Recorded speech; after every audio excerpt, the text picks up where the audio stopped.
Hi friends, welcome to our channel. కరకరలాడే కాకరకాయ కారం చేసుకునే విధానం.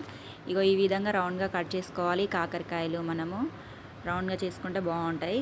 అది చేదు, కాకరకాయ చేదు ఉండకూడదు అంటే దానిలోని గింజలు తీసుకోవాలి. చూడండి, గింజలు తీస్తుంటే మా బాబు హెల్ప్ చేస్తున్నాడు నాకు. గింజలు తీస్తే చేదు ఉండదు కర్రీ అనేది. అన్నీ తీసుకోవాలి గింజలు. మనం గింజలు తీసుకున్నాక ఒక ప్లేట్లో వేసుకుంటే ఈ విధంగా ఉంటుంది ఫ్రెండ్స్. ఎల్లిగడ్డలు ఒక 3 తీసుకోవాలి. మనం 3 ఎల్లిగడ్డలు తీసుకోవాలి. ఆ కాకరకాయలో కొంచెం సాల్ట్ వేసుకోవాలి. సాల్ట్ వేసుకొని కొన్ని వాటర్ పోసుకోవాలి. వాటర్ పోసి అవి ఇలా కలిపితే మనకు కాకరకాయ అనేది చేదు అసలుకే ఉండదన్నమాట. ఈ విధంగా కలపాలి, చాలా గట్టిగా కలపాలి. గ్రీన్ కలర్ మొత్తం పోయేదాకా కడిగినాక ఈ విధంగా ఉంటుంది ఫ్రెండ్స్. ఈ విధంగా వచ్చేదాకా కలపాలి. ఆ ఎల్లిగడ్డలు అనేటివి మిక్సీ చేసుకోవాలి. చాలా కదా, అందుకే నేను మిక్సీ చేసుకున్నాను. ఈ విధంగా చేసుకోవాలి. పచ్చిగానే చేసుకోవాలి, బాగా మెత్త గ్రైండ్ చేయకూడదు.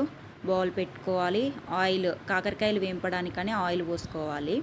ఆయిల్ చాలానే పోసుకోవాలండి. చాలా పోసుకుంటే అవి వేంపనీకి ఉంటుంది. ఈ విధంగా కాకరకాయలు అనేది ఆయిల్లో వేస్తున్నాను నేను.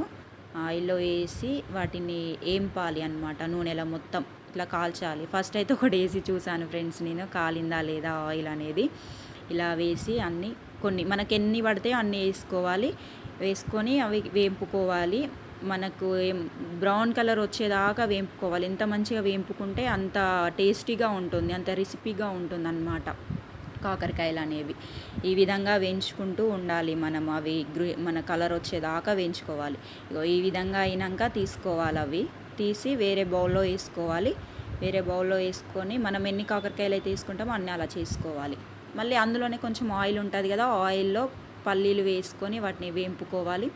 అవి గోల్డ్ కలర్ వచ్చేదాకా వాటిని వేంపుకొని మనం దంచి పెట్టుకున్న ఎల్లిగడ్డ ముద్ద అనేది అందులోని వేసుకోవాలి. వేసుకొని దాన్ని కలుపుతూ ఉండాలి. ఇలా వచ్చేదాకా, బ్రౌన్ కలర్ వచ్చేదాకా వేంపుతూ ఉండాలి. అలా ఒక స్పూన్ పసుపు వేసుకొని, ధనియాల పొడి వేసుకొని, కారం వేసుకోవాలి. కారము ఒక స్పూను, ఉప్పు ఒక స్పూన్ వేసుకోవాలి. మనం టేస్ట్కి తగ్గట్టుగా వేసుకోవాలన్నమాట ఉప్పును కారం అనేది. వేసుకున్నాక ఉప్పు కారం వేసుకున్నాక మనం ధనియాల పొడి అనేది వేసుకోవాలి. ధనియాల పొడి వేసుకొని కొంచెం సేపు కలిపినాక మనం ఫ్రై చేసుకున్న కాకరకాయ ముక్కలు అయితే అందులోనే వేసుకోవాలండి. అందులో వేసుకొని ఇలా కలుపుకోవాలి. కారం, పల్లీలు అనేది మొత్తం కాకరకాయలకి పట్టేదాకా ఇట్లా కలుపుతూ ఉండాలన్నమాట. ఇలా కలుపుకుంటుంటే అన్నీ మిక్స్ అయిపోతాయి. కారం అనేది కాకరకాయలకు పడుతుంది అన్నమాట.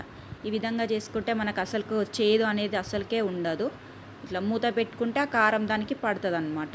ఇట్లా కారం, ఉప్పు అనేది ఆ కాకరకాయలకు బట్టి టేస్టీగా బాగుంటుంది.